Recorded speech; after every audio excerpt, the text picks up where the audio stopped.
సరే, దేవుని మాటలు కొన్ని మనం విందాము. శ్రద్ధగా దేవుని మాటలు మనం వినాలి. ఎందుకు దేవుని మాటలు శ్రద్ధగా వినాలి అనంటే, దుష్టుడు వాక్యము వినేటప్పుడు దాన్ని సరిగ్గా అర్థం చేసుకునేలాగా మిస్అండర్స్టాండ్ చేయడానికి ప్రయత్నం చేస్తాడు. దానివల్ల మన ఆధ్యాత్మిక జీవితము కుప్పకూలిపోతుంది అన్నమాట. శ్రీకాకుళంలో ఒక పాస్టర్ గారు చర్చ్ కొరకు ఒక మినీ బస్సు కొన్నారనమాట. ఆదివారం దూర భారాల నుంచి వస్తున్నటువంటి వారికి బస్సు పనికొస్తుందని, చర్చ్ పిక్నిక్స్ కి, స్వార్థ కూటాలకు పనికొస్తుందని ఒక బస్సు కొన్నారు. కొన్న తర్వాత ఆయనకి మనసులో ఒక కోరిక కలిగింది. ఈ బస్సులో ప్రతి సీట్లో కూడా ఫస్ట్ టైం దేవుని సేవ చేస్తున్న వాళ్ళే కూర్చోబెట్టాలి, వాళ్ళ చేత పాటలు పాడించి ప్రార్థనలు చేసి ఆరాధన ప్రభు కల్పించిన తర్వాత ఈ బస్సు చర్చికి డెడికేట్ చేయాలి అనుకొని ఆ ఊర్లో చిన్న చితక పాస్టర్స్ అందరికీ ఆ బస్సులో ఎన్ని సీట్లు ఉన్నాయో అంతమంది కూర్చోటానికి సరిపడా పాస్టర్లు అందరికీ ఆయన పిలిచాడు. అయితే జరిగిన విషయం ఏంటంటే, అందరూ అక్కడికి చేరుకున్న తర్వాత పాటలు పాడటం మొదలు పెట్టారు. బాగా ఉజ్జీవంగా ఆరాధన జరుగుతూ ఉంది, చాలా మహిమకరంగా ఆరాధన జరుగుతుంది. అక్కడికి ఒక పాస్టర్ గారు వచ్చారు. ఆ పాస్టర్ గారికి అస్సలు ఇంగ్లీష్ నాలెడ్జ్ లేదు. ఎస్ నో అన్నా కూడా కొంతమందికి తెలుస్తుంది, అది కూడా తెలియదు అన్నమాట. అలాంటి ఒక పాస్టర్ గారు ఒడిషా బార్డర్ నుంచి శ్రీకాకుళానికి వచ్చారు. ఇది జరిగిన సంఘటనే నేను చెప్తుంది. అయితే ఆరాధన జరుగుతున్నప్పుడు అక్కడ నడిపిస్తున్న పాస్టర్ గారు ఆరాధన ఉజ్జీవంగా జరుగుతున్న సందర్భంలో మధ్యలో glory glory glory glory glory glory అని పెద్దగా కేకలేసాడంట. గ్లోరీ గ్లోరీ గ్లోరీ అని పెద్దగా కేకలేసేసరికి ఈ చదువురాని పాస్టర్ గారు ఒక ఆయన ఉన్నారు కదా, అసలు తెలుగు తప్ప వేరే లాంగ్వేజ్ తెలియదు, ఆపో అని ఆరాధన ఆపేశాడు. ఆపేగానే ఎందుకు ఆపేమన్నారంటే, ఏంటంటే ఆయన గ్లోరీ గ్లోరీ అని, ఆమె ఎవరో నాకు తెలుసు అని అన్నాడు. ఆమె ఎవరో నాకు తెలుసు అని అన్నాడు. అందరూ షాక్ అయిపోయారు. బాబు ఇంతకీ గ్లోరీ అంటే ఏమనుకుంటున్నావు అని అంటే, గ్లోరీ అంటే ఏంటి, మా ఇంటి పక్కన ఒక ఆవిడ ఉంది, ఆవిడనే కదా పిలుస్తున్నాడు ఈయన అంటారు. పాపం అయ్యా గ్లోరీ అంటే దేవునికి మహిమ అని అర్థం చెప్పాడు అనమాట. కొంతమందికి అర్థం చేసుకోకపోతే చాలా అపార్థం అనేది మనిషి జీవితాన్ని పాడు చేసేస్తుంది. ఒకసారి ఒక చర్చిలో ఒక సహోదరి చాలా దుఃఖంలో ఉంది, భయపడుతుంది అన్నమాట. ఆమెకు పాస్టర్ గారు ఒక మెసేజ్ పంపించి ఆదరించాలనుకున్నాడు. అమ్మా, నిన్ను ఒక వాక్యాన్ని పంపిస్తా, నీకు అది చదువుకో, నీకు ఆదరణ కలుగుతుందని వాట్సాప్లో పంపించాడు. ఆయన 1 యోహాను 4:18 పంపించారు. 1 యోహాను 4:18 వచనాన్ని పంపించాలి. అయితే ఆ 1 తీసేశాడు, మర్చిపోయి యోహాను 4:18 పంపించాడు అంతే. 1 యోహాను 4:18లో ప్రేమలో ధైర్యం ఉంటుంది, భయపడవని ఉంది. కానీ యోహాను 4:18లో నీకు 5 భర్తలుండరు, ఇప్పుడున్నవాడు నీ వాడు కాడని ఉందన్నమాట. అంతే. ఇక పెద్ద గొడవ అయిపోయిందంట. అది మామూలు గొడవ కాదు. కొన్ని సందర్భాల్లో నేను అనుభవించిన విషయాలు చెప్తున్నాను. ఒక మందిరానికి నన్ను తీసుకెళ్లారు, వాక్య పరిచయం చేశారు. క్వశ్చన్ అండ్ ఆన్సర్స్ సెక్షన్ పెట్టారు. అందరూ కూర్చుంటే నన్ను కూర్చోబెట్టారు. కొన్ని ప్రశ్నలు అడిగితే సమాధానాలు చెప్పాలి. టైం అయిపోయింది కాబట్టి కోటాన్ని తొందరగా ముగించాం. 10 ప్రశ్నలకు సమాధానం చెప్పాం. ఈ పాస్టర్ గారు ఏం చేశారంటే, అయ్యగారు ఇంటికి వెళ్ళిపోయిన తర్వాత అయినా ఆయన నెంబర్ ఇస్తాం, మీరు ఫోన్ చేసి మీ డౌట్లు అడగొచ్చని అందరికీ నా నెంబర్ ఇచ్చేసారు. ఎనీ టైం అయ్యగారు నిద్రపోతున్నాడని లేచి మీకు అయ్యగారు సమాధానం చెప్తాడని అతిగా చెప్పేశాడు అన్నమాట. నేను ఇంటికి వెళ్ళిపోయి పడుకుండిపోయాను. రాత్రి 12 గంటలప్పుడు ఒక ఫోన్ వచ్చి, ఒక బ్రదర్, ప్రైజ్ లార్డ్ బ్రదర్ అని అన్నాడు. ప్రైజ్ లార్డ్ అంటే మధ్యాహ్నం సెక్షన్లో మీరు చెప్పిన ఆన్సర్లు చాలా చక్కగా ఉన్నాయి, నాకు ఒక డౌట్ ఉంది, అడగమంటారా అని అన్నాడు. బ్రదర్ అడగండి, పర్వాలేదు అన్నాను. అప్పటికే నిద్రపాటు చేస్తారు, ఇంకేం చేస్తాం మరి ఉదాహరణగా. సరే బ్రదర్ అడగండి అంటే, ఆదికాండంలో పాము అవ్వను మోసం చేసింది కదా, ఆ పాము ఆడదా మగదా అని అడిగింది. నేను అన్నాను, ఏం బ్రదర్ ఏం సంబంధం చూస్తావా అని అడిగింది. అంటే అది ప్రశ్నేనండి, అది అసలు అడగటం. ఏమైనా సంబంధం చూస్తావా అంటే అదేటన్నా అలాగంటారంటే, సరే వీడు కావాలని అడిగాడో మరి తెలివిగా అడిగాడో అలా తెలియక అడిగాడో తెలియక నేనేం చెప్పానంటే, నిర్గమకాండం నువ్వు చదివావా అని అడిగాను. అంటే ఆయన అనుకుంటాడు, ఆదికాండంలో ప్రశ్న అడిగితే నిర్గమకాండంకి ఎందుకు వచ్చాడబ్బా అనుకుంటున్నాడు. నిర్గమకాండంలో ఫరోకి గుర్రాలు ఉన్నాయి తెలుసా అని అన్నాను. ఆ గుర్రాలు ఆడవో మగవో తెలుసుకుంటే ఆదికాండంలో ఆ పాము ఆడదో మగదో నీకు తెలిసిపోద్ది, నువ్వు నిర్గమకాండం చదివి పెట్టేశాను. కాబట్టి కొంతమందికి పిచ్చి పిచ్చి ప్రశ్నలు ఉంటాయి. చాలా చక్కగా దేవుని వాక్యాన్ని శ్రద్ధగా మనం వింటే అనేకమైన సంగతులు మనం నేర్చుకోవచ్చు. బైబిల్లో నుంచి ఆదికాండము 28వ అధ్యాయము 10వ వచనము నుండి 22వ వచనం వరకు మనం చదువుదాము. యాకోబు బేర్షబా నుండి బయలుదేరి హారోను వైపు వెలుచు ఒక చోట చేరి ప్రొద్దుగుంకినందున అక్కడ రాత్రి నిలిచిపోయి ఆ చోటిని రాళ్లతో ఒకటి తీసుకొని తనకు తలగడగా చేసుకుని అక్కడ పండుకొనను. అప్పుడు అతడు ఒక కలగని, అందులో ఒక నిచ్చెన భూమి మీద నిలువబడి ఉండెను. దాని కొన ఆకాశమునంటెను, దాని మీద దేవుని దూతలు ఎక్కుచూ దిగుచుండిరి. మరియు యెహోవా దానికి పైగా నిలిచి, నేను నీ తండ్రి అయిన అబ్రహాము దేవుడను, ఇస్సాకు దేవుడను, నీవు పండుకొని ఉన్న ఈ భూమిని నీకును నీ సంతానమునకును ఇచ్చేదను.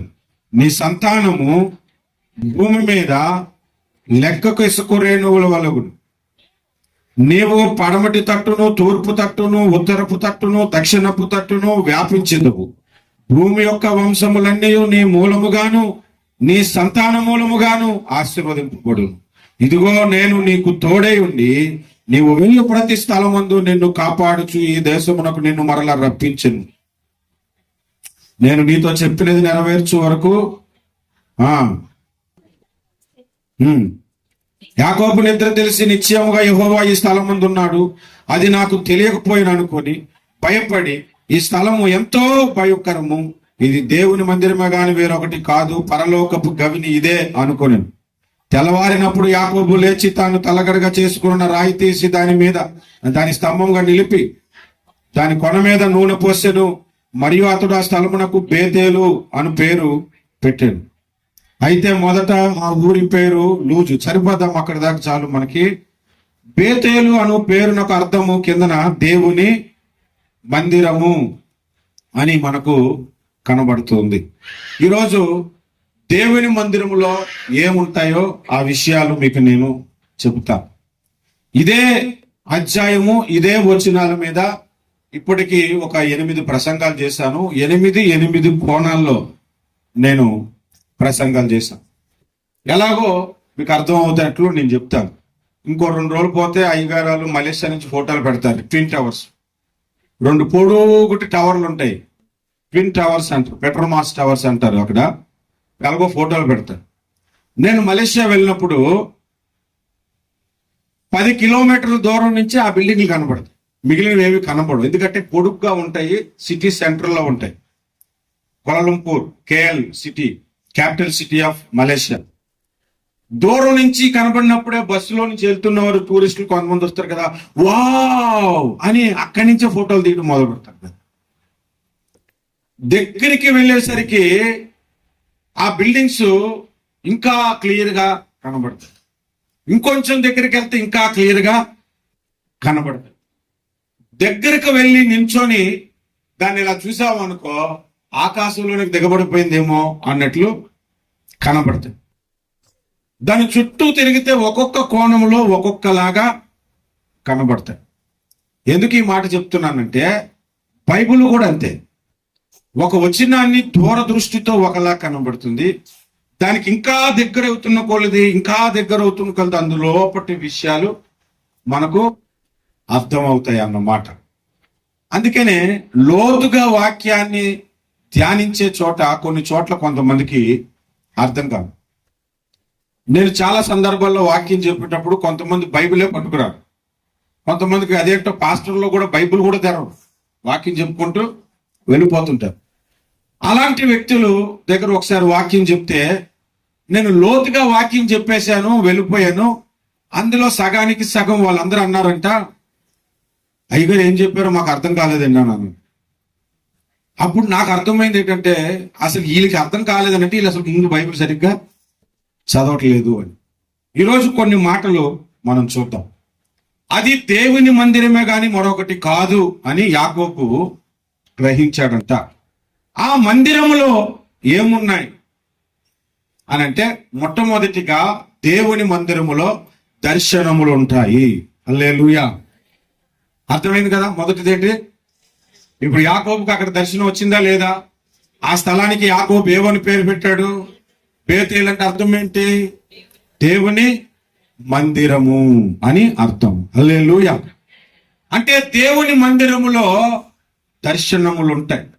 అక్కడ ఇంకా మందిరం కట్టబడలే, ఇంకా మందిరానికి పునాది రాయి యాకోబు తర్వాత దర్శనం తర్వాత పెట్టాడు. మరి అలాంటిది మందిరము కట్టబడిన తర్వాత అక్కడ దర్శనాలు రాకుంటుంటాయా? ప్రతి మందిరములో కూడా దేవుడు తాను దర్శించాలనే అనుకుంటాడు. దర్శనం అంటే ఏంటి అంటే కొంతమంది నిద్రపోయినప్పుడు కల వస్తుంది కదా, అది దర్శనం అనుకోవచ్చు. దర్శనానికి ఉన్న రెండు విషయాలు ఏంటంటే, దర్శనం గురించి సుదర్శన్ చెప్తున్నాడు, శ్రద్ధగా వినండి. నిద్రపోయేటప్పుడు కలలో కూడా దర్శనం రావచ్చు, కళ్ళు తెరుచుకుని ఉంటుండగా కూడా దర్శనం రావచ్చు. కానీ కళ అనేది నిద్రపోయినప్పుడే వస్తుంది. దర్శనము నువ్వు నిద్రపోయినప్పుడు వస్తుంది, నువ్వు మెలకుగున్నప్పుడు వస్తుంది. యెహెజ్కేలు కేరాబు నది ఒడ్డున నిల్చొని చూస్తుండగా దర్శనం కనిపించింది. సముద్రం ఒడ్డున దానియేలు నిల్చున్నప్పుడు దర్శనం కనిపించింది. నిద్రపోవాలి. ప్రార్థన చేస్తున్నప్పుడు దర్శనం వస్తుంది. ఒకసారి బైబిల్ చదువుతున్నప్పుడు దర్శనం వస్తుంది. నిద్రపోయినప్పుడు దర్శనం వస్తుంది. ఒక వస్తువు మనకి కనబడాలంటే మనం ఎలా కనబడుతుంది? మీరు ఒక గదిలోనికి వెళ్ళిపోయి మొత్తం క్లోజ్ చేసి కనీసం పెన్నుతో చుక్క పెడితే ఎలాగుంటుంది అంత వెలుగు కూడా రాకుండా పెట్టేస్తే మీకు ఏది కనబడదు. నీ ఎదురుగా ఒక వ్యక్తి ముఖంలో ముఖ పెట్టి నిల్చొని ప్రైజ్లాడన్నా అంటే కానీ ఎదుటి ఒక వ్యక్తి ఉన్నాడని సంగతి తెలియదు. ఈ మాట చెప్తే నాకు ఎందుకో ఒకసారి మా సింగపూర్లో మొత్తం డార్క్ రూమ్ ఉంటుంది. డార్క్ రూమ్ అంటే నేను పనిచేసే దగ్గర ఎక్స్రే తీసింది, అది డార్క్ రూమ్, అస్సలు లైటింగ్ రాకుండా కడగాలి. ఒకప్పుడు ఫోటో స్టూడియోలో నెగిటివ్స్ కడిగేవారు, చూసావా? అలా కడగాలన్నమాట. ఫిలిం కలిగితే అది అందులో ఏదైనా లోపాలు ఉంటే మాకు కనబడుతుంది. ఆ డార్క్ రూమ్ లోకి వెళ్ళిపోయిన తర్వాత ఒకటి నన్ను భయపెట్టడానికి ఎదురుగా నిల్చొని ఏమీ కనబడట్లేదు, కనబడకుండా ఎదురుగా నిల్చొని అన్నాడు. అందుకే టాప్ టాప్ టాప్ అని రెండు కొట్టాను. కొడితే ఏదన్నా భయపెడదనుకుంటే నేను దెయ్యం అనుకుని కొట్టేసాను రా, అనుకోలేదు. డార్క్ రూమ్ లోనికి మీరు వెళ్తే ఏది కనబడదు. కానీ వెలుగులోనికి వస్తే ఆ అక్షరాలు కనబడుతున్నాయి, రెడ్ చీర కట్టుకుంది సహోదరిని కనబడుతుంది, కెమెరా కనబడుతుంది, బైబుల్ కనబడుతున్నాయి, ఫ్యాన్ కనబడుతుంది. ఎలా కనబడుతుంది అని అంటే ఆ వెలుగు వాటి మీద పడిన తర్వాత వాటి రిఫ్లెక్షన్ మన కంట్లో ఉన్న రెటీనా మీద పడి బ్రెయిన్ కి సిగ్నల్స్ ఇస్తాయి. అప్పుడు అది కలర్స్ కానీ ఆ వస్తువు కానీ నీకు క్లియర్ గా కనబడతాయి. దర్శనము కూడా దేవుడు అలాగే ఇస్తాడు. మన ఎదుటిగా ఒక వస్తువు కనబడుతున్న దేవుడు దాన్ని బ్లాక్ చేసి తాను చూపించాలనుకున్నది నీ రెటీనా మీద పడే దైవ కిరణాలు నీ కళ్ళల్లో పడతాయి. దేవుని కాంతి నీ ముఖం మీద పడినప్పుడు ఆ దృశ్యమైనవి కనబడవు, అదృశ్యమైనవి కనబడతాయి. అదే పౌలు భక్తుడు చెప్పాడు, మేము దృశ్యమైన వాటిని చూడక అదృశ్యమైన వాటిని నిదానించి చూస్తున్నాను అని అన్నాడు. అది దర్శనము అంటే. అలాగూ నా దేవుడు మనకు దర్శనాలు ఇచ్చి తన మందిరములో మనతో మాట్లాడతాడు. నేను సింగపూర్కు వెళ్ళినప్పుడు ఎందుకో రాత్రి వాకింగ్ ధ్యానం చేస్తున్నప్పుడు మరి దైవ సేవకులు సింగపూర్ నుంచి ఫొటోస్ పెడుతున్నప్పుడు ఎంఆర్టీ ట్రైన్ ఒకటి ఉంటుంది, ఆ ట్రైన్ లో జాన్ సిరల్లో గారు ఒక పక్కన కూర్చొని పెట్టే ఫోటో పెట్టారు. అది నాకు బాగా అలవాటు అనమాట. రెగ్యులర్ గా నేను జర్నీ చేసేది, ప్రేయర్స్కి వెళ్ళినా ఎక్కడికి వెళ్ళినా షాపింగ్కి వెళ్ళినా అక్కడ కూర్చున్నాను. నేను, నా భార్య, నా పిల్లలిద్దరూ కూర్చున్నామంట. ఒక రోజు నాకు వచ్చిన దర్శనం చెప్తున్నాను, నిజంగా అందులో ఉన్నది చెప్పట్లేదు. అందులో కూర్చొని జర్నీ చేస్తున్నాం. మేము చక్కగా మాట్లాడుకుంటున్నాను, నా పిల్లలతో నా భార్యతో మాట్లాడుకుంటూ సడన్ గా మనుషులందరూ చూస్తే నా ఎదురుగా కూర్చున్నారు. కొందరు ఇలా పట్టుకొని నిల్చుంటారు బస్సులో కదా, అలాగే ఆ ట్రైన్ లో కూడా పట్టుకొని నిల్చొని చూస్తున్నారు. అందరి ముఖాలు చూస్తే ఒక్కొక్కటి సూట్ వేసుకొని మంచిగా బట్టలు వేసుకుని, లేడీస్ కానీ జెంట్స్ కానీ మంచిగా బట్టలు వేసుకొని మనిషి ముఖాలు కలిగిన వాళ్ళు కొంతమంది ఉంటే, కొంతమంది ముఖాలు ప్యాంటు షర్ట్ కనబడుతుంది, ముఖమేమో పాము, ముఖమేమో పులి, ఒకరి ముఖమేమో కోతి, ఒకరి ముఖమేమో ఇది, రకరకాల పక్షుల ముఖాలు, జంతువుల ముఖాలు, దానితో మనుషుల ముఖాలు కూడా కనబడుతున్నాయి. ఇదంతా నేను దర్శనంలో చూస్తున్నాను. చూస్తూ మధ్యలో నా భార్యకి నేను చెప్పాను, నీకు వీళ్ళందరూ ఎలా కనబడుతున్నారు అని అడిగితే, అదిగోండి కుక్క ముఖం వేసుకొని ఒకడు డ్రెస్ వేసుకున్నాడు, అదిగోండి నీకు కనబడుతున్నారా, నేను ఇప్పుడే గమనించానని నేను అంటున్నాను అనమాట. నిన్ను కలబోతూ కలకంటూ కంటున్న దర్శనం అది. ఒక స్టేషన్ వచ్చింది, స్టేషన్ రాగానే కొన్ని జంతువులు దిగిపోయాయి, దాంతో పాటు కొంతమంది మనుషులు కూడా దిగిపోయాయి. కొద్దిగా ట్రైన్ ఖాళీ అయింది. ఆ దిగిపోయి వెళ్ళిపోయిన వాళ్ళు చూస్తున్నాం. ఈ ట్రైన్ మళ్ళా మూవ్ అవుతుంది.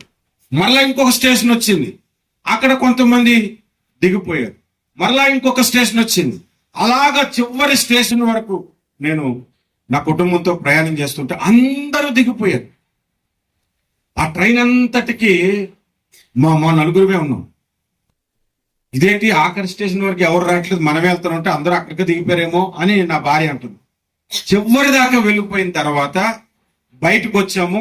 కార్డ్స్ ఉంటే కార్డ్స్ ట్యాప్ చేసి బయటకు వెళ్ళాలి. డోర్స్ ఓపెన్ అవుతాయి. డోర్స్ ఓపెన్ అయిన తర్వాత బయటకు వచ్చాను. అక్కడ ఒక ఆయన ఇమిగ్రేషన్ ఆఫీసర్ లాగా ఉండి చెక్ చేస్తున్నాడు అనమాట. చెక్ చేస్తూ మమ్మల్ని అడుగుతున్నాడు, మా నలుగురిని పాస్పోర్ట్స్. అది ఎయిర్పోర్ట్ కాదు, కానీ పాస్పోర్ట్స్ అడుగుతున్నాడు. అడిగితే పాస్పోర్ట్స్ చూపెట్టాను. ఆయన వైపు చూసి కిందను చూస్తే ఆయన నీడ కిందన రెక్కలు ఉన్నట్లు పడుతుంది. ఆయన వైపు చూస్తే నాకు రెక్కలు కనబట్టలేదు, కానీ నీడ మాత్రం రెక్కలకు పడుతున్నాయి. ఆయన ముఖం వైపు చూశాను, ఆయన కళ్ళు మెరుస్తున్నట్టున్నాయి. నా భార్యకి చెప్పాను, ఇతడు దేవదూత అయ్యి ఉంటాడు, ఇతడు దేవదూత అయ్యి ఉంటాడని. ఎవరైతే మనకెందుకండి, మనకు అవకాశం దొరికింది వెళ్ళిపోదా అని లోపలికి అడుగుపెట్టి వెళ్ళిపోయాం. కళ పూర్తయిపోయింది. చాలా కాలము ఆ కళ కొరకు నేను ప్రార్థన చేశాను. ఏమై ఉంటుంది, ఏ కారణం చేత దేవుడు అది నాకు చూపించాడు. 2021లో ఇండియాకు వచ్చిన 3 నెలలకి ఆ కళ నెరవేరింది. మొత్తం మా కుటుంబస్తులు, వాళ్ళ కుటుంబస్తులు అందరిని వదిలేసి మేము నలుగురుమే ఉన్నాం. అందరూ మా ఆస్తులు కొట్టేసి మమ్మల్ని వదిలేశారన్నమాట. పరిచర్య పోయింది, బంధువులు పోయారు, ఆస్తి పోయింది, ఏమీ లేదు, ఒంటరి వారం అయిపోయామని. అప్పుడు నాకు ఆ కళకు అర్థమైంది, దేవుడు నాకు ముందుగానే చూపించాడు, కానీ దేవుడైతే నన్ను విడిచిపెట్టలేదు. హల్లెలూయా, హల్లెలూయా. దేవుడు దర్శనమిచ్చి మాట్లాడుతాడు.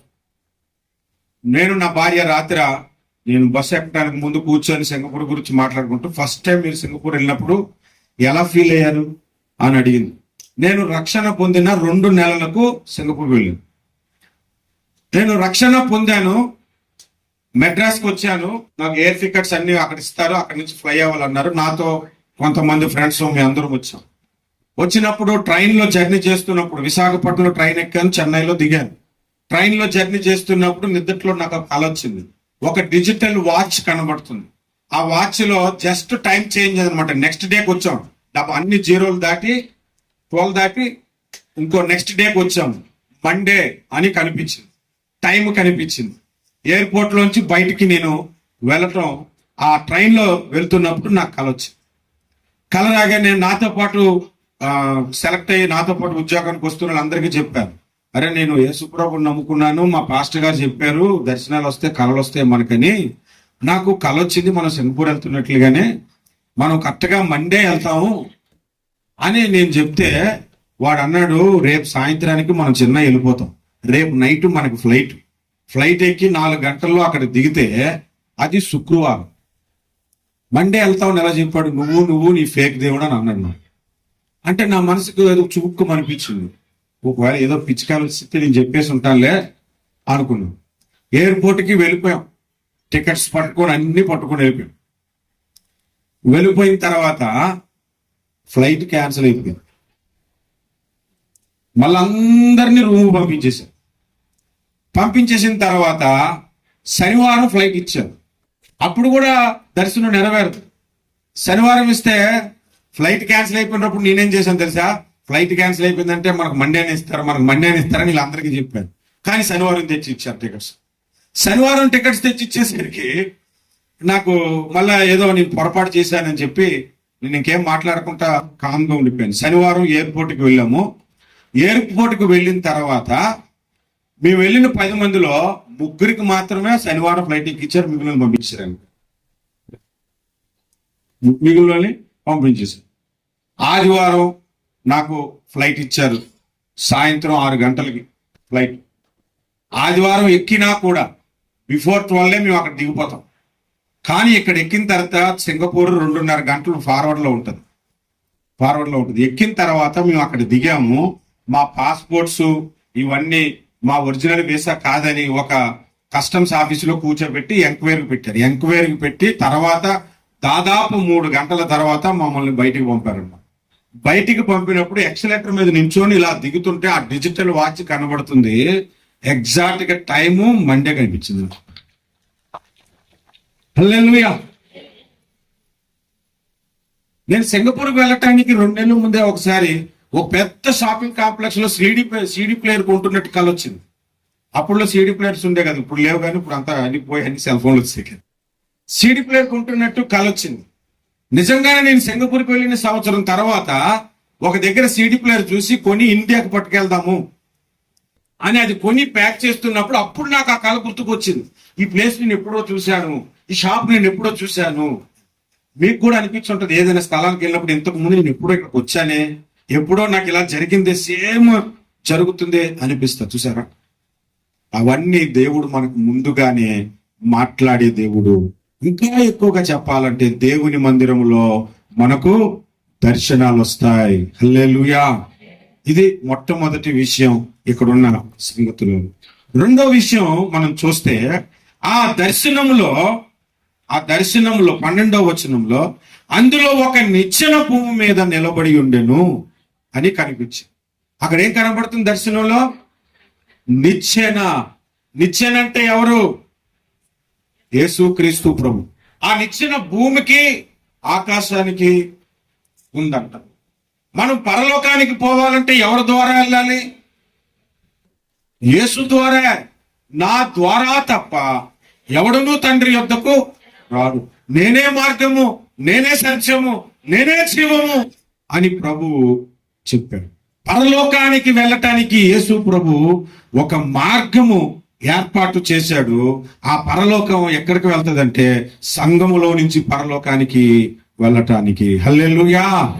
అంటే అర్థం ఏంటో చెప్పండి. మొట్టమొదటి విషయం ఇక్కడ మనం నేర్చుకోవాల్సింది, ప్రతి సంఘములో కూడా దేవుడు నిచ్చెనను పెట్టాడు. అంటే ప్రతి బోధ వెనక ఉండాల్సిన సారాంశం ఏంటి? పరలోకానికి వెళ్ళే బోధలే మనం చెప్పాలి. అంతేగాని సంఘానికి వస్తే ఈరోజు దేవుడు నీ కోర్టు కేసు కొట్టేస్తాడని నాకు చూపెడుతున్నాడు, నీ బ్యాంక్ బ్యాలెన్స్ నాకు చూపెడుతున్నాడు, నువ్వు ఇస్తేనే దీవించబడతావు. ఇవి కాదు, ఇవి కూడా చెప్పుకోవచ్చు, తప్పేం కాదు. ఇవి మన అవసరాలను బట్టి చెప్పుకోవచ్చు. కానీ ప్రతి బోధ వెనక ఉండాల్సిన సారాంశం ఏంటి? మన మోటివ్ ఏంటి? మన గురేంటి? పరలోకానికి చేరాలి. పరలోకానికి చేరాలంటే నిచ్చెన మీద ఉండాలి. నిచ్చెన పక్కన కాదు ఉండాల్సింది. నిచ్చెన ఎక్కటానికి క్యూలో ఉండాలి మనం. ఆ బోధను మనకి దేవుడు ఏర్పాటు చేశాడు పరలోకములో. దానినే నిచ్చెన అంటున్నాం. ఆ బోధ మన ప్రభు అయిన యేసు.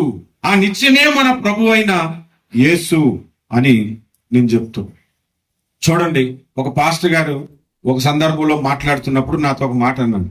ఏమన్నాడంటే, బ్రదర్, కొంతమంది లోకములో నుంచి నరకానికి వెళ్ళిపోతారు ప్రభువుని అంగీకరించరు. కొంతమంది సంఘములో నుంచి నరకానికి వెళ్ళిపోతారు. వాళ్ళది ఘోరాతి ఘోరమైన పరిస్థితి అని అన్నాడు. అంటే నేను సంఘంలోంచి నరకానికి ఎందుకు వెళ్ళిపోతారు నాకు మొదట ఆయన చెప్పినప్పుడు అర్థం కాదు. కొంతమంది సంఘానికి వస్తారు కానీ దేవుని రాజ్యానికి అర్హులుగా జీవించరు. వాళ్ళు పాపాన్ని విడిచిపెట్టరు, చాడీలు చెప్పే అలవాటు ఉంటుంది, అది విడిచిపెట్టరు, సరైన ప్రార్థనా జీవితం ఉండదు, స్వలాభం కొరకు మందిరానికి వస్తారు, దేవుని కొరకు జీవించాలనే తపన ఉండదు, దేవుని కొరకు బ్రతకాలనే తపన ఉండదు, నేను దేవుని వ్యక్తిని, దేవుని సంబంధించిన వ్యక్తిని అనే ఆలోచనతో ఆ స్పృహలో భక్తి చేయరు. వాళ్ళు ఎంతసేపు ఈ లోకాశీర్వాదాల కొరకు సంఘానికి వస్తారు, అట్నుంచటే నరకానికి పోయేవాళ్ళు కొంతమంది ఉంటారు. ఎంతకాలం మందిరానికి వచ్చిన బాప్తిస్మం పొందిన వాళ్ళు ఉంటారు, ఇంకా టైం ఉందనుకుంటారు. ఎంతకాలం మందిరానికి వచ్చినా ఇంకా మారు మనసు పొందిన వాళ్ళు ఉంటారు. ఎంతకాలం మందిరానికి వచ్చినా ఇటు యేసుని ఎవరికి తెలియకుండా ఇంకొక దేవతను పూజించే వాళ్ళు కూడా ఉంటారు. వాళ్ళు పరలోకానికి రారు. ఎవరి స్థితి ఘోరమైనదంటే లోకంలో నుంచి నరకానికి వెళ్ళేవాడి స్థితి కంటే సంఘములో నుంచి ఎవరైనా నరకానికి వెళ్ళిపోతే వాడి స్థితి భయంకరము. ఎందుకంటే ఆ నరకానికి వెళ్ళిపోయే వాళ్ళు నేను ప్రభువుని అంగీకరించినందుకు వచ్చాను, ఇది నాకు న్యాయమే, నిజమైన దేవుడిని నేను గుర్తించలేదు కాబట్టి, అంగీకరించలేదు కాబట్టి అని వాడు అనుకుంటాడు, వాడు చెప్పుకుంటాడు. కానీ నీకు నిజమైన దేవుడు తెలుసుండి ఆయన ఆరాధించి ఆయన వాక్యం అంటే ఏంటో తెలుసు, ఆయన బైబిల్ చేత్తో పట్టుకొని తిరిగావు, కానుకలు ఇచ్చావు, మందిరానికి వచ్చావు, కానీ సరైన భక్తి జీవితం లేకపోవటం వలన, మారు మనస్సు లేకపోవటం వలన, నీ హృదయము ప్రభువుకి అర్పించలేకపోవటం వలన నరకానికి పోవటం భయంకరమైన స్థితి కాదా? కాబట్టి ప్రతి సంఘంలో ఏముంటుంది? బోధ ఒకటి ఉంటుంది, యేసయ్య బోధ ఉంటుంది, పరలోకానికి చేరే మార్గమును బోధించే బోధ ఉంటుంది. అందుకే అపోస్తులైన పౌలు అన్నాడు, నేను గురి కలిగి పరిగెత్తుచున్నాను అని. గురి కలిగి పరిగెత్తుచున్నాను అంటే అర్థం ఏంటి? ప్రతి ప్రసంగానికి ఒక గురు ఉండాలి, ప్రతి ప్రార్థనకు ఒక గురు ఉండాలి, మన భక్తి జీవితానికి ఒక గురు ఉండాలి. గురి లేని భక్తి మనకొద్దు. ఎక్కడైనా ఒక కాకో, పావురమో లేదా కొంగో ఉంది, మీ చేతికి క్యాటర్ బాల్ ఇచ్చారు, దాన్ని కొట్టమని, అది అక్కడ ఉంటే ఇలా కొడతారా? కొట్టరు. అంటే ఇప్పుడు మీకు ప్రార్థన చేయడానికి దేవుడు అవకాశం ఇచ్చినప్పుడు అప్పుడు ఏమని ప్రార్థన చేస్తారు?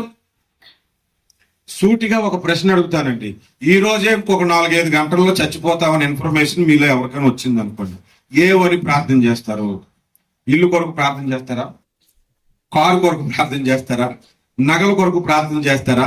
ఇప్పుడు అప్పుడు దాకా పెళ్లి కాలేదు అనుకోండి, ఒకవేళ పెళ్లి చేసుకుని 4 గంటలైనా ఒక మొగుడు ఉన్నానని చెప్పి చచ్చిపోదాం అనుకుంటారా?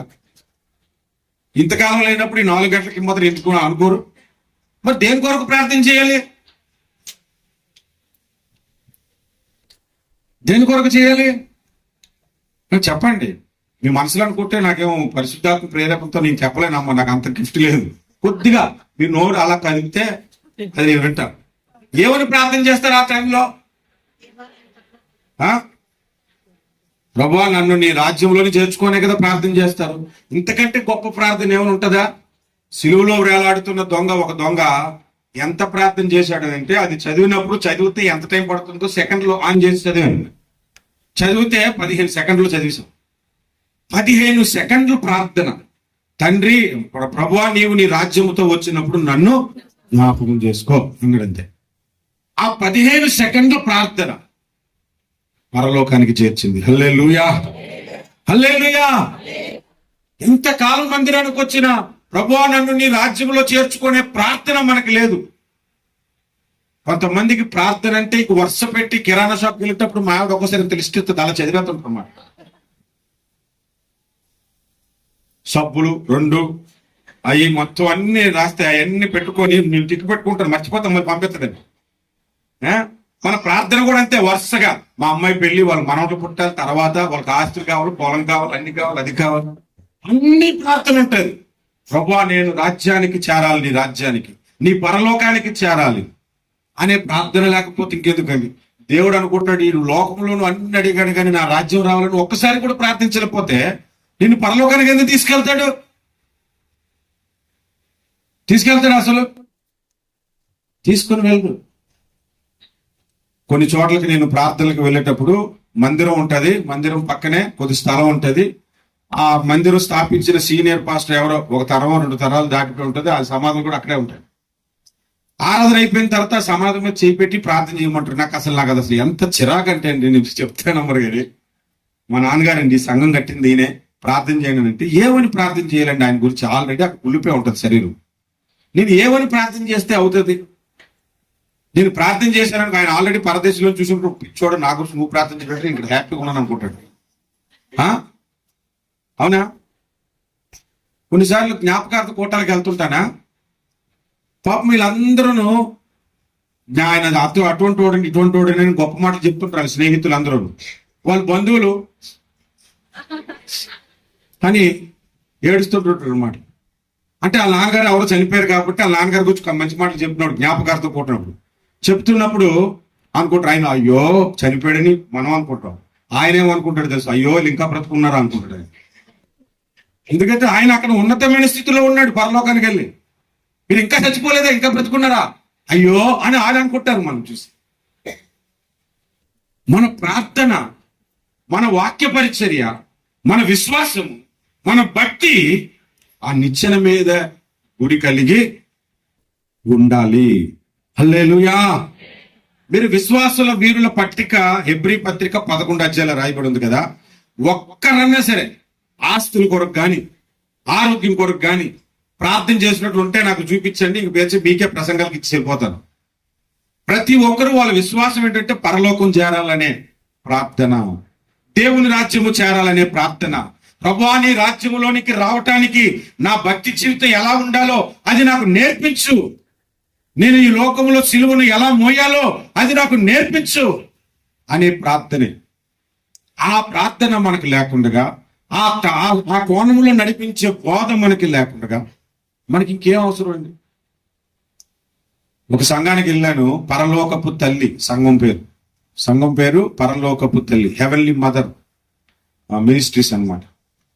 అక్కడికి వెళ్ళాను, పాస్టర్ గారు అక్కడ కూర్చుంటారు. నా ఫ్రెండ్ అక్కడికి నన్ను తీసుకుని వెళ్ళాడు. అద్భుతాలు జరుగుతాయి, అది జరుగుతాయి, ఇది జరుగుతాయి, సూపర్, అసలు నువ్వు చూసావంటే మతిపోతావు అంటే. నేను అప్పుడు ఇంకా సేవకులను రాలేదు.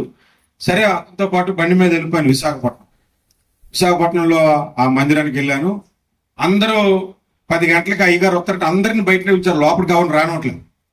10 గంటలకు వచ్చాక ఆయన కూర్చున్నాడు, డోర్ తిరిగాను, అందరూ వరుసగా నించున్నారు అన్నమాట, క్యూ కట్టి. వచ్చిన వాళ్ళందరి మీద ఆయన చేసేస్తున్నాడు, ప్రార్థన చేస్తాడు, ఒక ప్రవచనం చెప్తాడు, వెళ్ళిపోండి, ప్రార్థన చేస్తాడు, వెళ్ళిపోండి. అది సర్వీస్. పాటలు ఉండవు, సాక్ష్యం ఉండదు, వాక్యం చెప్పటం ఉండదు. అలాగ అందరికీ చెబుతూ ప్రార్థనలు చేసుకుంటూ వెళ్తే బయటకు వచ్చాక నేను అన్నాను, ఏంటి సంఘం ఎందుకు కట్టాడు నాకేం అర్థం కాలేదని. ఎందుకు కట్టాడు? బోధ లేదు. బైబిల్ మనకి ప్రామాణిక గ్రంథం, మనల్ని నడిపించే మార్గం. ప్రార్థన లేదు. ఈయన ప్రవచనం చెప్తే వినటానికి వచ్చారండి. కొంతమంది అలాంటి సంఘాలు ఉన్నాయి, ఓన్లీ ప్రవచనాల కొరకు సంఘంగా పోతారు. ఈరోజు అయ్యగారు నాతో ఏదైనా మాట్లాడతాడేమో, నా అప్పుల గురించి మాట్లాడతాడేమో, నా ఆరోగ్యం గురించి మాట్లాడతాడేమో, నా సమస్యల గురించి మాట్లాడతాడేమో అని అలా వాక్యం చెప్తూ మధ్యలో అమ్మాయి దేవుడు నీతో మాట్లాడతాడు, ఈరోజు నీ జీవితంలో గొప్ప అద్భుతం చెప్తే నేను చెప్పాలన్నమాట. అది ఎక్స్పెక్ట్ చేస్తారు కొంతమంది. ఆల్రెడీ దేవుడు పరలోక రాజ్యానికి చేరటానికి అవసరమైన బోధ అంతా మనకి చెప్తూనే ఉన్నాడు. అది మనం వదిలేసాం, అది కట్ చేసుకుంటూ వచ్చేసాం. ఒక వీడియో ఉంటుంది, చాలా కాలం క్రిందట ఒక వీడియో వచ్చింది. అదేంటంటే ప్రతి ఒక్కరికి దేవుడు ఒక్కొక్క సిలువను ఇచ్చాడంట. ఒకటి మాత్రం సిలువ మోసుకుని వెళ్తున్నప్పుడు బరువుగా ఉందని చెప్పి 1 మీటర్ కొలిచి కోసేశాడు. సగం దూరం వెళ్ళాక ఇంకా బరువు ఉందని చెప్పి ఇంకో మీటర్ కొలిసి కోసేశాడు. అప్పుడు కొద్దిగా సిలువ బరువు తగ్గుతుంది. ఇంకా కొంచెం దూరం వెళ్ళేసరికి ఇంకొక దగ్గర ఇంకొక మీటర్ కోసేశాడు. అలాగా గమ్యం చేరే సమయానికి కోసేస్తే పొట్టు సిలువ అయిపోయింది, ఆ పొడుగు సిలువ. అక్కడికి వెళ్ళాక పరలోకానికి వెళ్ళటానికి పెద్ద లోయ ఒకటి ఉందంట. ఈయనతో పాటు వస్తున్న వాళ్ళందరూ ఆ సిలువ పెట్టి దాని మీద నడుచుకుంటూ వెళ్ళిపోతుంది. వీడిదేమో పొట్టి సిలువ పెడితే పడిపోయింది లోపల. అంటే అర్థం ఏంటంటే దశంభాగాలు నేను ఇవ్వలేకపోతున్నాను, కోసే అని కొంతమంది దశంభాగాలు జీవితంలో ఒక్కసారి కూడా ఇవ్వడం ఉంటుంది. తర్వాత ఉపవాస ప్రార్థనలు మొదట్లో బాగానే ఉంటుంది, ఉపవాస ప్రార్థనలు చేయలేకపోతున్నాడు, కోసే. బైబిల్ స్టడీ మొదట్లో వచ్చేవాడు, ఇప్పుడు రాడు, ఇప్పుడు వద్దులే ఆదివారం సరిపోతుంది, కోసే. ఇలా అన్ని కోసేస్తే పొట్టి సిలువ అయిపోతుంది నీ బ్రతుకు, పొట్టి. ఇంకా అక్కడ పెడితే ఏముంటుంది, పరలోకానికి ఏం వెళ్తావు? ఎవడన్నా నిచ్చును కోసేసుకుంటాడండి? ఇప్పుడు ఎంత హైట్ ఎక్కాలో నిచ్చెన వేసినప్పుడు కొట్టి నిచ్చెనతో ఎక్కగలరా? ఎక్కలేడు. కనుక దేవుని మందిరములో మనకు ఒక నిచ్చెన ఉంది. అదేంటంటే మన పరలోకానికి చేరే నిచ్చెన ఉంది. అది ప్రార్థన, విశ్వాసము, మన భక్తి, వాక్య పరిచర్య అనే నిచ్చెన మనకు ఉన్నది. హల్లెలూయా. చెప్పండి, మందిరంలో ఏముంటాయి? మొదట దర్శనాలు ఉంటాయి. రెండవది పరలోకం చేరే మార్గము మనకు ఉంటుంది. మూడో విషయం మీరు చూస్తే దేవదూతలు ఎక్కుతూ దిగుతూ ఉన్నారంట. సంఘంలో దేవదూతలు ఉంటారు, మన కంటికి కనిపించరు, కానీ దేవదూతల సమూహం ఇక్కడ ఉంటారు. ఎందుకు ఉంటుంది అని అంటే, అసలు దేవదూతలు మనకు పరిచారకులు అని హెబ్రీ పత్రికలో రాయబడి ఉంది. మీకు తెలిసే ఆ మాట చూడండి ఒకసారి. హెబ్రీ పత్రిక 1వ అధ్యాయము 14వ వచనంలో, వీరందరంటే ఎవరంటే దూతలు. 7వ వచనం దగ్గర నుంచి మొదలు పెట్టాడు దూతల గురించి చెప్పటం. వీరందరూ అంటే రక్షణయను స్వాస్థ్యము పొందబో వారికి పరిచారము చేయుటకై పంపబడిన సేవకులైన ఆత్మలు కారా అన్న. దేవదూతలు అంటే మనకు పరిచర్య చేయటానికి పంపబడిన ఆత్మలంట. మనం రక్షణ పొందామా? పొందిన మనందరికీ దేవదూతలను దేవుడు ఏర్పాటు చేశారు. ఒకసారి మా పరిచర్యలో ప్రేయర్లోని ప్రార్థన గారి కూర్చుంటే ఒక బ్రదరు చాలా విచిత్రమైన ప్రార్థన చేస్తున్నాడు. ప్రభువా, ఒక్కసారి దేవదూతను చూడాలని ఆశగా ఉందయ్యా. ఆ రెక్కలు చూడాలి, ఆ కళ్ళు చూడాలి, ఆ దేవదూత ఎగురుతుంటుంటే చూడాలి అని ప్రార్థన చేస్తున్నాడు అనమాట. ప్రార్థన చేస్తుంటుంటే ఆ చుట్టుపక్కల ఉన్న బ్రదర్స్ అందరూ ఆమెన్ ఆమెన్ అంటున్నారు. ఆ తర్వాత అయిపోయిన తర్వాత మేము అందరం టీ తాగుతున్నాం. టీ తాగుతుంటుంటే అందులో కొంతమంది, అన్న ఈరోజు ఒక ప్రత్యేకమైన ప్రార్థన చేసావు అన్న, నువ్వు చాలా అద్భుతమైన ప్రార్థన చేసావు, దేవదూతను చూడాలని. ఇప్పుడు దాకా మేము అలాంటి ప్రార్థన చేయలేదు, చాలా అసలు ఆశ్చర్యం అనిపించింది. నేను స్పిరిట్ లో ఫీల్ అయిపోయాను, ఆత్మలో నింపబడిపోయానని ఒకరొకరు ఆయనకి అలా పొగడేస్తుంటుంటే ఆయన ఇంకా ప్రార్థన చేసేటట్టు డిసైడ్ అయిపోయాడు దేవదూతను చూడాలని. అంత అయిపోయిన తర్వాత నన్ను అడిగారు, ఆ ప్రార్థనకి మీ స్పందన ఏంటన్నా నేను అంటే, నేను అన్నాను, ఎప్పుడైనా మనం ప్రార్థన చేసినప్పుడు మా ఇంట్లో పని మనిషి చూడాలని ఉందయ్యా అని అడుగుతారా మీరు అని అడిగారు. అంటే అడగరుగా, అడుగుతారా? జడ్జి ఉన్నాడండి,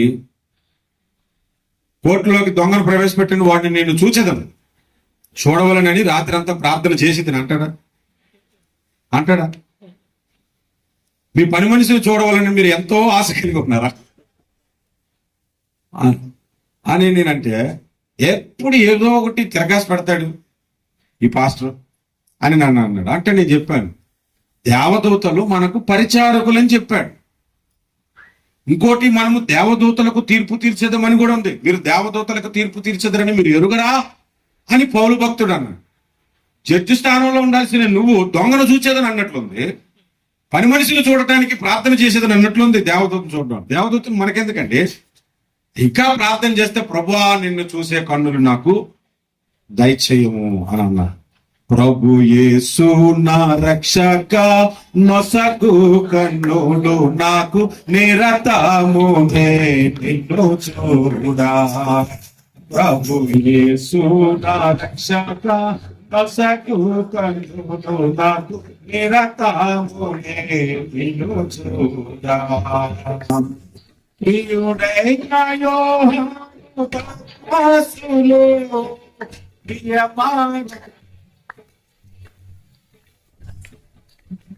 ప్రియుడైన యోహాను దాసులు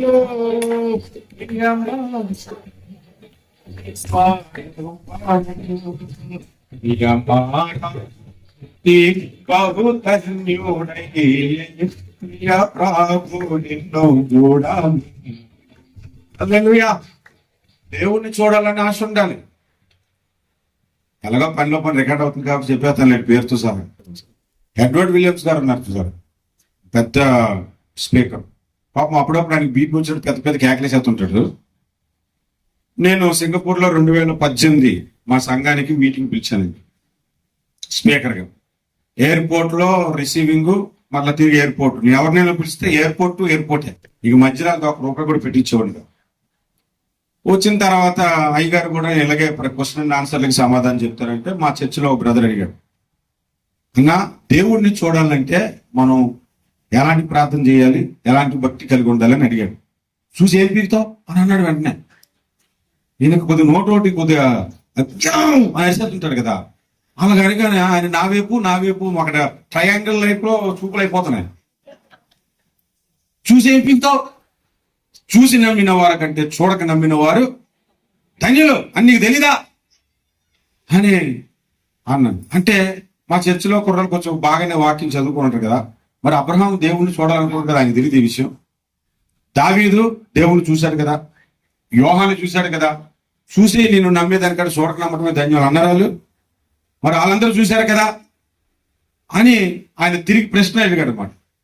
అడిగితే ఎంతకాటికి చూసి నమ్మేదానికంటే చూడక నమ్మిన వారు ధన్యులు అని చెప్పేశాడు కదా, ఇంకా ఆ మాట మీద ఫిక్స్ అయిపోయి వాళ్ళకంటే నువ్వే ధన్యుడు చూడకుండా నమ్మేవాడు అని చెప్పాడు.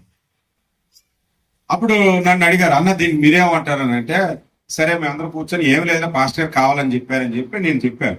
చూసి నమ్మిన వారి కంటే చూడక నమ్మిన వారు ధన్యులన్న మాట ఏ సందర్భంలో రాయబడింది? పునరుద్ధానమును గూర్చి. యేసు మృతుల్లోంచి లేచానని శిష్యులు తోమాకి చెప్తే, నేను నమ్మను, ఆ గాయాల్లో వేలు పెట్టి చెక్ చేసుకొని చూడు, టెస్టులు పెట్టి చెక్ చేస్తారు కదా పవర్ అవుతుందో లేదో అని, అలా కానీ నమ్మను అని అన్నాడు అన్నమాట. ఆయన మృతుల్లోంచి లేచాడంటే నమ్మలేదు కాబట్టి, ఆయన మృతుల్లోంచి లేచాడన్నది నువ్వు చూసి నమ్మటం కాదు, చూడక నమ్మటమే ధన్యత. అందుకు ఆ మాట అన్నాడు, కానీ దేవుణ్ణి చూడాలని ఆశ మంచిది కాదని అనటం కాదు. అర్థమైందని చెప్పిన క్లారిటీ. పాపం అయ్యగారికి కింద నుంచి పై దాకా మొహం ఎర్రగా అయిపోయింది. ఇక నేను ఏమన్నా స్పీకర్ అయినా నేనేమో పిలిచినోడిని, నచ్చలేదు. ఇక నచ్చలేదు. ఆ తర్వాత దాదాపు 3 నెలలు వాట్సాప్ లో నీకు ఇది తెలుసా, అది తెలుసా, ఇది తెలుసా, అది తెలుసా ఇద్దరం వాట్సాప్ లో పెట్టుకుంటే, నీకు నమస్కారం అని ఆయన ఏదో ఒక ప్రశ్నకి నీకు తెలియకపోతే నేను చెప్పినందుకు ఇంతగా హింసిస్తావా నువ్వు అంటే, కొన్ని సందర్భాల్లో పేరుకే పెద్ద సేవకులు ఏమి తెలియదు. అమెరికా వాళ్ళు ఒక పెన్ కనిపెట్టారు, ఏంటి, స్పేస్ లోకి వెళ్ళి రాయటానికి. స్పేస్ లోకి వెళ్తే చంద్రమండలం దగ్గరికి వెళ్ళావు అనుకోండి, టీ కప్పు కూడా ఇలా వంపితే రాదు, టీ కిందకి రాదు, ఎందుకంటే అక్కడ గ్రావిటీ ఉండదు. పెన్నుతో రాస్తున్నప్పుడు ఇంకు దిగితేనే కదా రాయాలి, పెన్నుతో రాస్తుంటే ఇంకు దిగట్లేదు. అందుకని అమెరికా వాళ్ళు వేల కోట్ల డాలర్లు ఖర్చు పెట్టి ఒక పెన్ను తయారు చేశారు. దానికి ఒక చిన్న పంపు మిషన్ అన్ని పెట్టి అది ఆన్ చేస్తే అది ఆ ఇంకును పుష్ చేస్తుంటుంటే రాయి. రష్యా వాళ్ళు వాడు కనిపెట్టడం ఏంటి, మనం కూడా కనిపెడదామని వేల కోట్ల డాలర్లు ఖర్చు పెడదాం, మనం కూడా ఒక పెన్ను కనిపెడదాం అని అన్నారట. అందుకని ఇండియా నుంచి శాస్త్రవేత్తలు కొంతమందిని పిలిపించుకున్నాడు రష్యా వాళ్ళు. పిలిపించుకున్న తర్వాత మన ఇండియా శాస్త్రవేత్త అన్నాడు, ఏం తయారు చేయాలి సార్ అని అంటే, ఒక పెన్ను రాయాలి, అది స్పేస్లోకి వెళ్ళిన తర్వాత రాయాలి, అది కిందకి దిగదు కదా, అక్కడ గ్రావిటీ ఉండదు కాబట్టి అని అంటే, మన ఇండియా సైంటిస్ట్ అన్నాడంట, ఇన్ని వేల కోట్లు పెట్టి మీకు ఏమైనా బుద్ధి ఉందిరా, పెన్సిల్ తీసుకెళ్ళి రాసుకోవచ్చు కదా అన్నాడు. అవునా కదా? దానికి వేల కోట్ల డబ్బులు దండుగా ఉపయోగం లేదు. కొన్నిసార్లు పెద్దోడే తెలివైనడే కానీ తెలివి తక్కువ పనులు చేస్తుంటాడు. కొన్నిసార్లు దేవుని మందిరములో దర్శనములు ఉన్నాయి, దేవుని మందిరములో అవసరమైన గురి కలిగిన బోధ ఉండాలి. మూడవది, దేవుని మందిరములో దేవదూతలు ఉన్నారు, నీ ప్రార్థనలు తీసుకొని పరలోకానికి వెళ్ళటానికి, పరలోకము నుండి జవాబులు మీ వద్దకు తేవటానికి. దానియేలు ఇంకనూ ప్రార్థన చేయించుండగా, 9వ అధ్యాయం మీరు చదువుకున్న తర్వాత ఇంకనూ ప్రార్థన అంటే అప్పటికి చాలా గంటలు ప్రార్థన జరిగింది.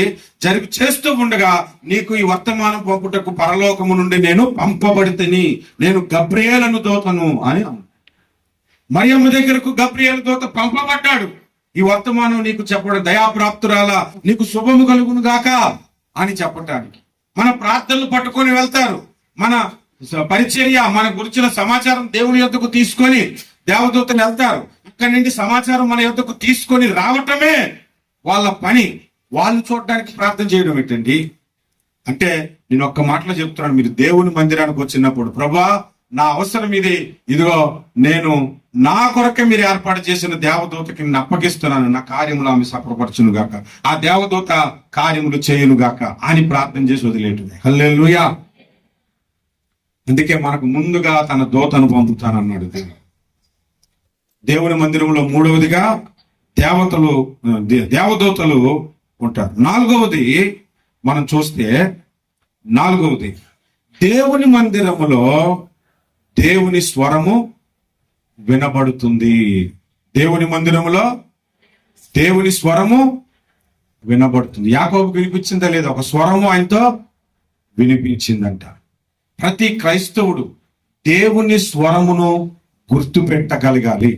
ప్రతి క్రైస్తవుడు దేవుని స్వరమును గుర్తుపట్టాలి అని అంటే దేవునితో మాట్లాడే అనుభవము, ఆయన స్వరము ఎలాగుంటుందో మనం ముందే గ్రహించాం. ఇప్పుడు జాన్ సిరెల్లో గారు, జాన్ మోసెస్ గారు ఇద్దరు ఉన్నారు. వాళ్ళ స్వరం మీ అందరికీ బాగా తెలుసు కదా. ప్రసంగాలు విన్నారు, వాళ్ళతో మాట్లాడారు, ప్రార్థనలు చేయించుకున్నారు. మీలో ఎవరికైనా బాగా పరిచయం వాళ్ళకి కంటకు క్లాత్ ఒకటి కట్టేసి కనబడకుండా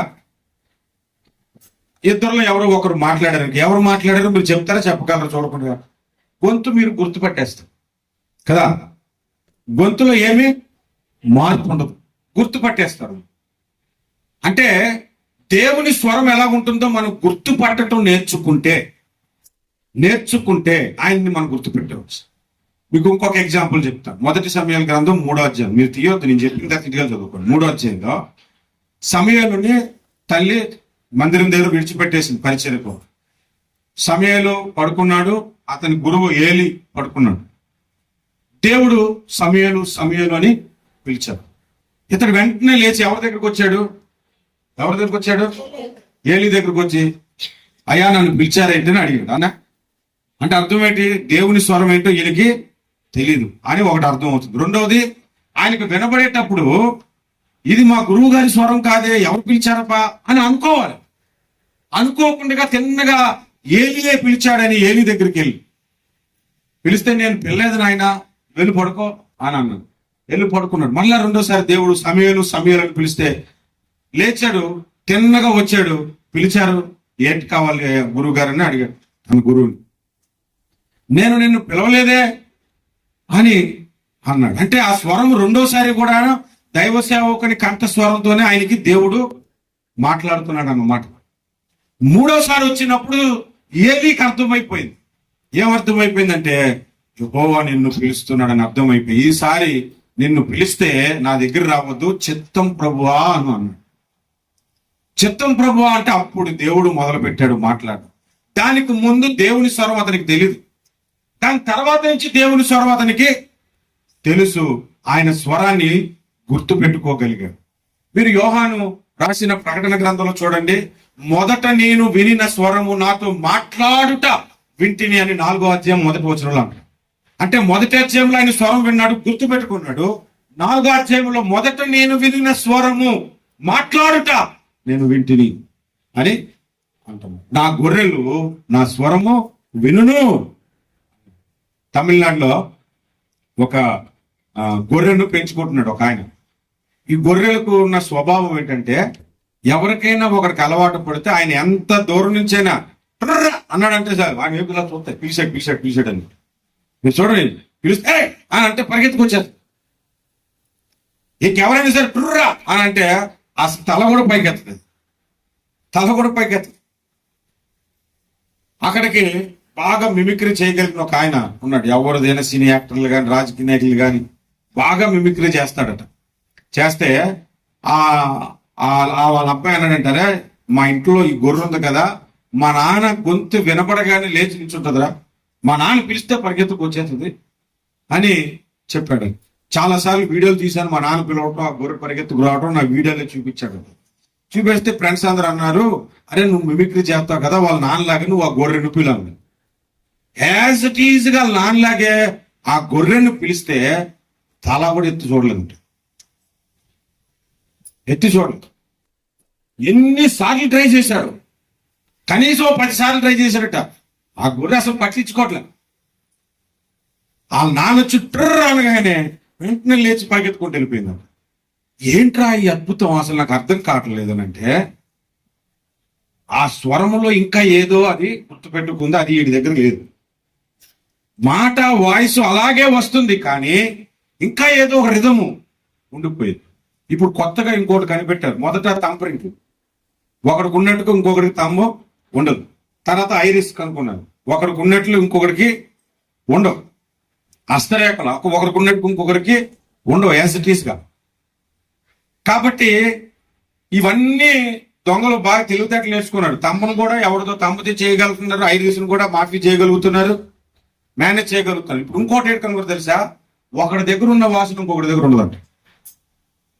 ఇది మనకు తెలీదు, నా వాసన ఏంటో నాకు తెలియదు. అలాంటి మిషన్ ఒకటి వచ్చింది. నేను అనుకుంటున్నాను ఆ గొర్రెకి అది తెలిసి ఉంటుంది, అలాంటిది ఏదో ఒకటి తెలిసి ఉంటుంది. సాతాను కూడా చాలా సందర్భాల్లో దేవుడు మాట్లాడినట్లుగానే మనతో మాట్లాడతాడు.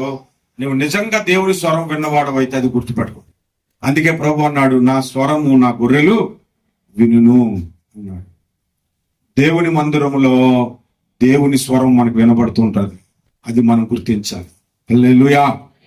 ఒకసారి అప్పగింతలు ఎన్ని చెప్పానో మీరు చెప్తే తర్వాత మిగిలిన నేను చెప్పుకుంటాను. దేవుని మందిరంలో మొదట ఏముంటాయి? దర్శనములు. 2 గురి కలిగిన బోధ, అంటే భక్తి, నిచ్చెన ఒకటి ఉన్నది. 3 దేవదూతలు. 4 దేవుని స్వరము. 5వది దేవుడు అక్కడ 7 ఆశీర్వాదాలు ఇచ్చాడంట యాకోబుకి. 7 ఆశీర్వాదాలు. ఆదికాండము 28 నేను చదువుతున్నాను చూడండి. 13వ వచనంలో, ఈ భూమిని నీకును నీ సంతానమునకును ఇచ్చేదను. 1 ఇది మొదటి ఆశీర్వాదం. 2 నీ సంతానము భూమి మీద లెక్కకు ఇసుక రేణువుల వలె అగును. ఇది 2. 3 నీవు పడమటి తట్టును, తూర్పు తట్టును, ఉత్తరపు తట్టును, దక్షిణపు తట్టును వ్యాపించెదవు. ఇది 3. 4వది భూమి యొక్క వంశములన్నీ నీ మూలముగాను నీ సంతానం మూలముగాను ఆశీర్వదించబడును. 4. 5 ఇదిగో నేను నీకు తోడై ఉండి. 5. 6 నీవు వెళ్ళు ప్రతి స్థలమందు నిన్ను కాపాడుచు. 6. 7 ఈ దేశమునకు నిన్ను మరలా రప్పించేదను. 7 ఆశీర్వాదాలు దేవుడు పలికాడు. ఇక్కడ మీరు గమనించండి, మీరు దేవుని స్వరాన్ని గుర్తుపెడితే నీవు పొందుకోవలసిన ఆశీర్వాదాలు ఏవైతే దేవుడు సిద్ధపరిచాడో అవి నీతో మాట్లాడతాడు. హల్లెలూయా. అవి నీతో మాట్లాడతాడు. ఆ మాట నువ్వు వినగానే నీకు అర్థమైపోతుంది, ఈ రోజు దేవుడు నాతో మాట్లాడాడు, ఈ రోజు దేవుడు ఈ సేవకుని ద్వారా నాతో మాట్లాడాడు, ఈ రోజు దేవుడు ఈ వాక్యము ద్వారా నాతో మాట్లాడాడు అని నీకు అర్థమైపోతుంది. అర్థమైపోగానే ఆ ఆశీర్వాదాలు నీకు వస్తాయి. హల్లెలూయా. ఇప్పుడు చెప్పండి, దేవుని మందిరంలో 5వదిగా ఏమున్నాయి? ఆశీర్వాదాలు ఉన్నాయి. దేవుని మందిరానికి వచ్చుట వలన మనకి ఎల్లప్పుడూ ఆశీర్వాదాలు ఉంటూనే ఉంటాయి. దేవుని మందిరానికి అందుకే మానక రావాలి. కొందరు మానినట్లుగా మీరు మానక రండి అంటే కొందరు ఏం చేస్తున్నారు? మానేస్తున్నారు. కొందరు దేవుని మందిరానికి రారు. అలా కాకుండా మీరు దేవుని మందిరానికి రావాలని ప్రభు చెప్తుంది. నేను ప్రతిరోజు డ్యూటీ నుంచి రాగానే బాయ్స్ హాస్టల్లో ఉండేవాడు సింగపూర్లో 2022లో, బిఫోర్ మ్యారేజ్. అందులో ఒకరికి సువార్త చెప్పాను, ప్రభు దగ్గరికి నేనే నడిపించాను. రాగానే నన్ను చూసి వాడు కూడా రెడీ అయిపోతాడు, ఇద్దరం చర్చికి వెళ్ళిపోతాం. వెళ్ళిపోతే ఒకరోజు వాడికి అనిపించిందంట, ఈ నన్ను చర్చికి వెళ్ళకపోతే బాగుంది, ఈరోజు నాకు ఎలబుద్ధి వేయట్లేదు మనసులో అనుకుంటున్నాను. నేను వచ్చాను, స్నానం చేసి రెడీ అవ్వు వెళ్దాం అన్నాను. తప్పదు కదా, వచ్చేసాడు. ఎప్పటి నుంచో మనసు పీకెత్తుంది, ఒకసారి మానేద్దాం చర్చ్ అని. ఒకరోజు మాత్రం గట్టి మొండిపట్టు పెట్టాడు. ఏమని అనుకో బ్రదర్, ఈ రోజు నేను రాను, ఒక అర్జెంట్ పని ఉంది, నేను రాను, ఒకే ఒక అర్జెంట్ పని, ఈ ఒక్క వారం నన్ను వదిలాను, నువ్వు ఇబ్బంది పెట్టడానికి వచ్చే వారం నుంచి కూడా రాను. ఇప్పుడు వచ్చే వారం మానేస్తాడేమో, సరే వదిలేసి నేను వెళ్ళిపోయి చర్చ అయిపోయిన తర్వాత నాకు మా హాస్టల్ నుంచి ఫోన్ చేశారు. అరే నీతో పాటు చర్చ కూర్చోడు, ఆయన చర్చ కింద తీసుకెళ్ళదు, నువ్వు తీసుకెళ్ళినా బాగుంది కదా అని అన్నాను. ఏమైందంటే పోలీసులు అరెస్ట్ చేశారు. అక్కడ ఏ అరెస్ట్ అయింది? ఇంట్లో కూర్చోవచ్చు కదా. దావీదు గడ్డ మీద పడుకొని లేచి మిద్ది మీదకి ఎక్కినట్లు వీడికి ఎవడు బయటికి వెళ్ళమన్నాడు? బయటికి వాళ్ళ ఫ్రెండ్ అన్నాడట, జస్ట్ ఇక్కడ రోడ్డు దాకా వెళ్ళొద్దాం రా అన్నాడట. వాడు వెళ్ళిన తర్వాత నువ్వు ఎక్కడే కూర్చొని వెళ్ళి ఎవరో అమ్మాయికి సైట్ కొట్టాడు. ఆమె పోలీసులకు ఫోన్ చేసి వాడు వచ్చి వీడి పక్కన కూర్చుంటే వాడిని ఇద్దరు తీసుకెళ్ళిపోయి స్టేషన్లో కూర్చోబెట్టారు. ఆ స్టేషన్లో ప్రార్థన చేసుకుంటాడట, ప్రభా నీకెప్పుడు నీ మంత్రి మాట్లాడు. ఆయన స్టేషన్ దగ్గరికి వెళ్ళాను. తర్వాత మా మేనేజర్కి చెప్పి, అతను తెలియదండి ఇన్నోసెంట్ అని చెప్పాము, ఒక లెటర్ రాయమన్నారు. రాసాము. రాసిన తర్వాత బయటికి రాగానే నా కాల్ పెట్టి అతను ఎప్పుడు మానరాను, నన్ను కొట్టేలా తీసుకెళ్ళాలంటారు. నన్ను కొట్టేలా తీసుకెళ్ళమంటావు? ఒక్కరోజు మానేస్తేనే దుష్టుడు గ్యాప్ దొరికింది కదా అని పట్టుకోవడానికి ట్రై చేశాడు. కొంతమంది 4-5 వారాలు సంవత్సరాలు మానేస్తుంటారు.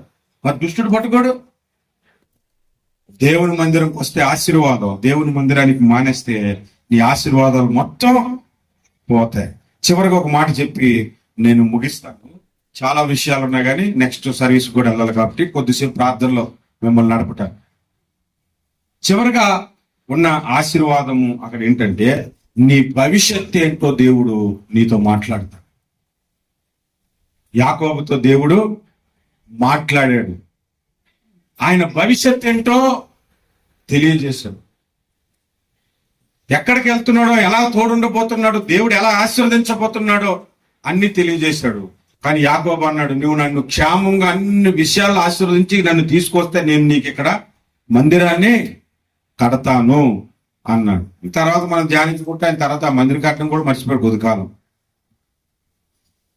చివరిగా మనం ఆలోచిస్తే నీ భవిష్యత్తు దేవుని మందిరంలో, నీ ఫ్యూచర్ దేవుని మందిరంలో ఉంది. ఇన్ని గొప్ప ఆశీర్వాదాలు దేవుని మందిరంలో ఉంటే దేవుని మందిరాన్ని ఎంత ప్రేమించాలి మనం? దేవుని సంఘాన్ని ఇంకెంతగా మనం ప్రేమించాలి? దేవుని సంఘము మనకి ఎన్నో విధాలైన ఆశీర్వాదాలు కలిగించే ఒక అద్భుతమైన సన్నిధి. అద్భుతమైన సన్నిధి. చిన్నప్పుడు ఎప్పుడో బంగారు కోడిపెట్ట గురించి చెప్పాడు. ఒక్కొక్క కోడిగుడ్డు పెట్టేదంట. బంగారు కోడిపెట్ట తెలుసండి? ఒక కోడిపెట్ట ఉండేదంట, రోజుకో బంగారు గుడ్డు పెట్టేదంట. పెడితే ఆ యజమానుడు ఆ గుడ్డు అమ్ముకోడు, డబ్బులు సంపాదించాడు. గుడ్డు అమ్మటం, డబ్బులు సంపాదించాడు. ఒక రోజు అనిపించింది పొట్ట కోసేస్తే మొత్తం గుడ్లను ఒకేసారి తీసేది. పొట్ట కోసేస్తే ఏం చచ్చిపోయింది. ఇక నెక్స్ట్ డే నుంచి గుడ్లు లేవు. అప్పుడు దాకా పెట్టిన గుడ్లన్నీ అమ్ముకోవడం మొదలు పెట్టాడు. అమ్ముకొని ఆఖరికి బెకార్ అయిపోయాడు. దేవుని సన్నిధి కూడా అంతే. ఇక్కడ బంగారం దొరుకుతుంది, వాక్యం అనే బంగారం. ఇక్కడ వజ్రాలు దొరుకుతున్నాయి, వాక్యం అనే వజ్రాలు. ఇక్కడ అమూల్యమైన పట్టణమును గురించి బోధించబడుతుంది, దేవుని రాజ్యమును గురించి బోధించబడుతుంది. ఇక్కడ అమూల్యమైన రక్తమును గురించి బోధించబడుతుంది. ఆ అమూల్యమైన జీవం పొందుకోవటానికి బోధించబడుతుంది. ప్రపంచంలో ఎక్కడా లేని గొప్ప ఆశీర్వాదాలు దేవుని సంఘములోనున్నాయి. అది దేవుడు మనకి ఇచ్చిన ధన్యతానికి చప్పట్లు కొట్టి దేవుని మహిమపడు. ఎంత గొప్ప ఆశీర్వాదాలు దేవుని మందిరంలో పెట్టాడంటే, టీవీ ముందు కూర్చుంటే వస్తాయా? బయట థియేటర్లకు పోతే వస్తాయా? షాపింగ్ మాల్కి పోతే వస్తుందా? పార్కులకు పోతే వస్తుందా? రావు. ఇక్కడంటే కర్నూలులో ఏమున్నాయి పార్కు చూడడానికి, అందుకే మందిరికి వచ్చాను. శంకపూర్ పోయి చూడండి. ఆదివారం వస్తే ఎక్కడికైనా వెళ్ళి బిల్డింగ్ దగ్గర ఫోటోలు తీసుకోవడం పరిగెత్తి పోతారు. ఆదివారం చర్చికి రారు. చాలా మంది నేను చూశాను. లోకం ఒక మాయ, సంఘము మనకు మహిమ. దేవునికి స్తోత్రం. ఇన్ని ఆశీర్వాదాలు దేవుడు తన సంఘంలో పెట్టాడు. కనుక అందరూ లేచి నిల్చొని ఒక 2 నిమిషాలు ప్రార్థన చేద్దాం. ప్రభువా, నీ మందిరంలో మీరు మాకు అనుగ్రహించిన ఆశీర్వాదాలను బట్టి మీకు స్తోత్రాలు చెబుతాం ప్రభువుకి. తర్వాత బీబీసీ చర్చిలో కూడా మరొక అద్భుతమైన వర్తమానం వింటారు. అవకాశం ఉన్న వాళ్ళు అక్కడికి కూడా రండి. అందరూ లేచి నిల్చుందాం.